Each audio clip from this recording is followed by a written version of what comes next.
Hey, everybody, and welcome to another deep dive. We're going deep down the rabbit hole today. Into the world of conspiracy theories. Expert speaker. Ooh, sounds intriguing. Always up for a good conspiracy theory. Host speaker. This one is a doozy. It's about red mercury. Ever heard of that? Expert speaker, red mercury. Rings a bell. Isn't that supposed to be some kind of, like, super powerful, mysterious substance? Host speaker. That's the one. Shrouded in mystery. Whispered about in hushed tones. The stuff of legends. Well, maybe. We're going to find out. Our guide for this deep dive is a book called Hidden Truth, Forbidden Knowledge by Dr. Stephen Greer, expert speaker. Okay, I'm intrigued. What's the deal with this Dr. Greer? Host speaker. Well, he's a former ER doctor, but then he kind of went full-on UFO researcher, claims he's had first-hand contact with extraterrestrials, and even wilder that he knows all about these like super advanced technologies that are being suppressed. Expert speaker. Wow, okay, so we're talking government cover-ups, hidden truths, that kind of stuff. Yeah. Host speaker. Exactly.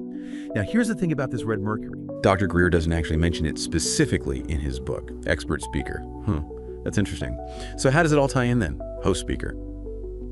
Well, what he does talk about is this whole pattern of like alleged suppression around all sorts of advanced technologies, especially anything related to energy or space travel. So our deep dive today is all about connecting the dots. Expert speaker.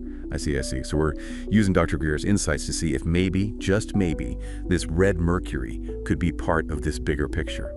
Host speaker. Right, so could red mercury be one of these hidden technological marvels, the kind whispered about in hushed tones, debated on like Reddit forums and in those dark corners of the internet? And if so, why all the secrecy? What could it even be? A revolutionary energy source, the key to unlocking anti-gravity, or something even crazier? Expert speaker.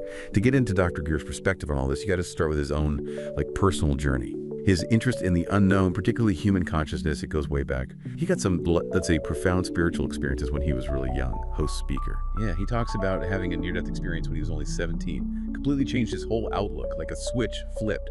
Led him on this quest to explore consciousness, the potential beyond, what we normally think of as real. Expert speaker. And then there are the stories about his encounters with, extraterrestrial beings and spacecraft. These experiences supposedly started when he was just a kid, like 9 years old. Host speaker. Wild, right? Makes you wonder, what if there's more to our minds than we realize? What if we're barely scratching the surface of what's possible, both within ourselves and in the universe? Expert speaker. That's exactly what Dr. Greer wants us to consider, to think beyond the limits of conventional science and tap into what he calls the unbounded mind. It's this idea that our consciousness can access information and insights beyond our five senses. Host speaker. Okay, so we've got this unbounded mind concept. But here's where things get even more interesting. Dr. Greer links these experiences to his claims about these suppressed technologies. Expert speaker. So he's saying that this unbounded mind isn't just some philosophical idea. It's a way to access hidden knowledge. Knowledge that could, unlock things like maybe red mercury. Host speaker. He's basically saying, what if the answers are right there, but we're just not looking in the right way? What if those answers are hidden within this unbounded mind? Expert speaker. And this leads us to the core of his whole argument that there's this powerful group operating in secret, actively suppressing these advanced technologies, could even be suppressing red mercury itself. Host speaker. So, suppressed technologies may be red mercury, a shadowy group calling the shots. But why? What's the motive behind this alleged cover-up? Expert speaker. Well, Dr. Greer thinks it goes beyond just plain greed or power, although those are probably part of it. He thinks it's about controlling the flow of knowledge itself, like controlling the pace of human advancement, and ultimately maintaining the status quo, keeping those in power on top. Host speaker. He even claims that revealing stuff like zero-point energy, anti-gravity systems, or maybe even red mercury, it would totally disrupt the world as we know it. Like current energy sources would be obsolete, and we'd have to rethink everything. Travel, cities, our whole relationship with the planet. Expert speaker. It's like he's saying we're being held back from a future full of amazing possibilities, all because those in control are scared of change, scared of losing their power. Host speaker. And according to Dr. Greer, this fear drives them to some pretty extreme lengths. He claims he's been targeted, threatened, even physically attacked for speaking out. Expert speaker. Wait, seriously. Host speaker. He describes this one incident where he was in his hotel room and got electronically paralyzed. Super creepy. He's convinced some powerful forces are watching his every move. Expert speaker. Well, that's intense. Host speaker. And then there's this strange coincidence where he and his assistant both got diagnosed with cancer at the same time, raises some serious suspicions about foul play. Expert speaker. Yeah, that definitely sounds suspicious. Host speaker. He even tells this story about a prince whose brother was supposedly abducted. But Dr. Greer suggests it wasn't real aliens, it was all staged, orchestrated by this covert group to push their agenda and control the narrative around extraterrestrial contact. Expert speaker. Wow, so we're talking about a world where information is tightly controlled, dissent is silenced, and those who dare to question the official story face serious consequences. Host speaker. Exactly. And that's the backdrop we're dealing with as we explore the claims of suppressed technologies, the possibility of red mercury, and the forces that might be working to keep it all hidden. Because last time we left off with Dr. Greer claiming there's this shadow government actively suppressing all these crazy advanced technologies. He even suggests some folks might have, paid the ultimate price for trying to spill the beans. It's heavy stuff. It really makes you think, right? If those whistleblowers and insiders are so scared, why would they even risk coming forward at all? That's a great question. What could possibly motivate someone to put themselves in that much danger? Well, Dr. Greer thinks it's a matter of conscience. They feel this moral obligation to expose what they see as a huge injustice, something that's being stolen from all of humanity. So they believe these technologies, whatever they are, should belong to everyone, and that keeping them secret is like a crime against the future of humanity. Exactly. They see it as this huge betrayal, this decision by a select few to hoard knowledge that could benefit everyone. A pretty serious accusation. He's essentially saying this shadow government is like playing God, right? Deciding what we're allowed to know, what advancements we can have, what our future should look like. And he doesn't stop there. Dr. Greer claims they're not just hiding technologies, they're actively manipulating information too, using disinformation campaigns to discredit anyone who tries to speak out. So it's like a double whammy. Keep the good stuff hidden and then smear anyone who gets too close to the truth. Pretty much. He talks about encountering these deliberate disinformation campaigns designed to create confusion and make it almost impossible to separate fact from fiction. Man, that's messed up. Makes you wonder what else they might be manipulating, what other truths are being hidden or twisted to fit their agenda. Right. It's a chilling thought. Dr. Greer encourages us to be really critical thinkers and question everything because, in a world where information is power, whoever controls the narrative controls reality itself. Okay, so we've got whistleblowers risking their necks, this shadow government manipulating information, and all these claims of incredible technologies being suppressed. But let's get down to brass tacks. Besides zero-point energy and anti-gravity, what other mind-blowing tech is Dr. Greer talking about? He talks about advanced healing technologies, things that sound almost too good to be true, like devices that could cure diseases like cancer or even reverse the aging process. Hold on, curing cancer and reversing aging? That's straight out of a sci-fi movie. Is there, any actual scientific basis for those claims? That's where things get a little fuzzy. Dr. Greer admits that a lot of what he knows comes from first-hand accounts, conversations with supposed insiders, and his own intuitive insights gained through meditation and remote viewing. Remote viewing? What's that? It's basically a form of psychic perception, like seeing things remotely with your mind. So we're back to the unbounded mind concept. He's suggesting that intuition and psychic abilities are just as important as scientific data when it comes to these hidden truths. Exactly. He believes that traditional science, with its focus on data and experiments, it's just too limited to grasp the whole picture, especially when it comes to these advanced technologies that might work on principles we don't even understand yet. Okay, I'm trying to keep an open mind here, but is there any actual proof to support these claims of miracle cures and age-reversing devices? Has anyone else seen this stuff? That's the tricky part. Dr. Greer doesn't really offer concrete proof in the traditional sense. He mentions documents he's seen, conversations he's had, personal experiences that have convinced him, but he's very reluctant to reveal his sources or give specific details. So he's saying he can't back up his claims with evidence because it would put people in danger. Yeah, it's kind of a catch-22, right? It makes it tough to know what to believe. Totally.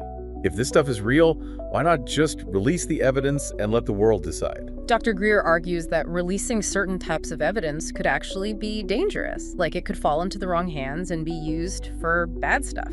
He thinks a gradual, controlled disclosure is the only safe way to go, one that gives humanity time to adjust.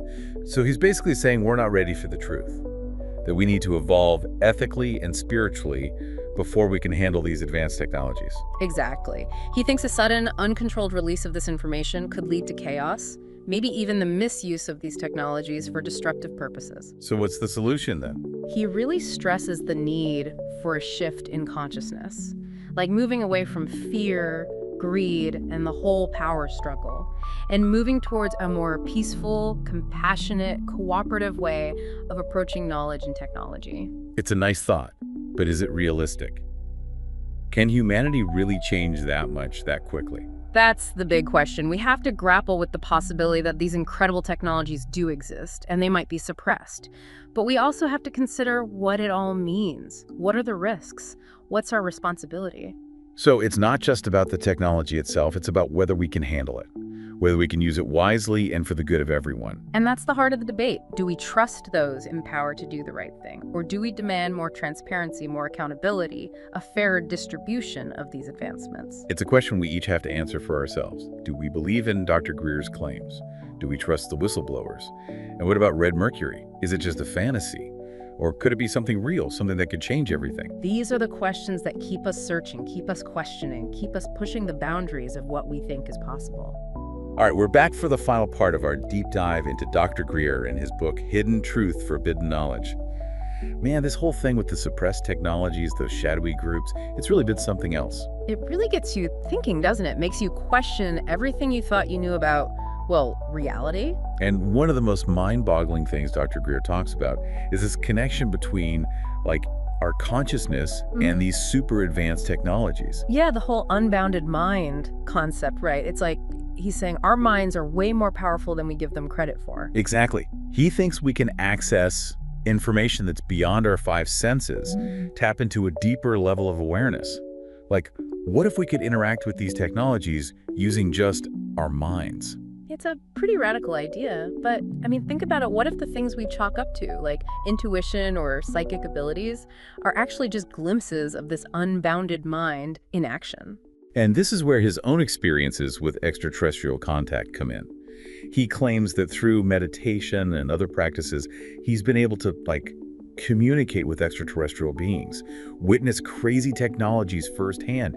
He even says he's gained insights into the very nature of reality itself. Whoa, that's a whole other level. It is. Yeah. So he's not just saying these extraterrestrial civilizations are technologically advanced. He's saying they're spiritually evolved, too. And maybe they figured out how to combine consciousness and technology in ways we can't even fathom. It's like they've mastered this connection between mind and matter, using their minds to control energy, maybe even travel across the universe, stuff that sounds like pure science fiction to us. Right, but Dr. Greer suggests it might be our future, too, if we can just open our minds to the possibilities. He believes they're here to help us evolve, to guide us towards this higher level of consciousness, share their knowledge. Sounds pretty optimistic, but what about the shadowy groups he talks about? The ones who are supposedly suppressing all this advanced tech.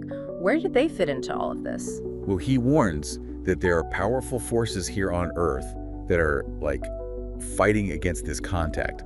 They want to keep humanity in the dark, maintain their control. It's almost like there's this cosmic battle going on. On one side, you've got those who want to enlighten and empower humanity, and on the other, you've got those who want to keep us ignorant and controlled. And in the middle of it all, you have these mind-blowing technologies that could change everything. Dr. Greer believes the outcome of this battle depends on us. What do you mean? He thinks we need to awaken to our true potential, embrace a higher level of consciousness, and demand transparency from those in power. So he's calling for a revolution. Yeah, but not just a technological revolution, like consciousness revolution. A shift in our values, our beliefs, our whole way of thinking. That's a tall order. I think humanity's up for it. It's definitely a challenge, but Dr. Greer seems to think the tide is turning. He sees more and more people waking up, questioning the status quo, demanding a better future. He's probably right, especially with the younger generation. They seem more open-minded, more connected, more willing to challenge the old ways of doing things. And he stresses that individual action matters. Even small things, like educating ourselves, speaking out against injustice, living in alignment with our values, it all adds up. It's like that butterfly effect, right? Yeah. Even the smallest actions can have huge consequences down the line. Exactly.